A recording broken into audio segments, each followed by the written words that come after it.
আগামীকালকে যে সংসদ হবে সেই সংসদ দুটো শপথ নিতে হবে। একটি নিতে হবে সংবিধান সংস্কার পরিষদের শপথ, আরেকটি নিতে হবে জাতীয় সংসদের শপথ। তার মানে কি, এই নির্বাচনের পরে গঠিত হচ্ছে দুইটা সভা, একটা সভা না। এবারে তারা অস্বীকার করতে চায় যে কালকে শপথ নিবে না, যদি অস্বীকার করতে চাতে করুক, শপথ যদি না নিতে চাইতে না নিক। এই জুলাই সনদ বাস্তবায়ন আদেশ ছাড়া এই নির্বাচনের কি বৈধতা আছে? এখন যে নির্বাচন অনুষ্ঠিত হলো, যে নির্বাচনের পরে দলগুলো মেজরিটি মাইনরিটি হলো, কোথায় ভিত্তি আছে? সংবিধানে কোথায় বলা ছিল যে এখন নির্বাচন হবে? একটা মাত্র ভিত্তি, সেটা কি?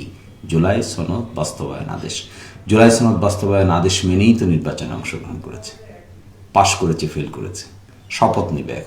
এখন যদি বলে আমি অমুক অমুকটা মানি, অমুক অমুকটা মানি না, তাহলে নির্বাচনে তো প্রশ্নবিদ্ধ হবে, শপথে প্রশ্নবিদ্ধ হবে, সরকার গঠনও প্রশ্নবিদ্ধ হবে, সবই উইল বি লিগালি চ্যালেঞ্জ। আমি মনে করি যদি বিএনপির লোকদের মধ্যে সত্যিকার অর্থে ফরসাইটনেস থাকে, দূরদর্শিতা থাকে, তাহলে এই সমস্ত ব্যাপারে কোনোটাতে হাত দেবে না।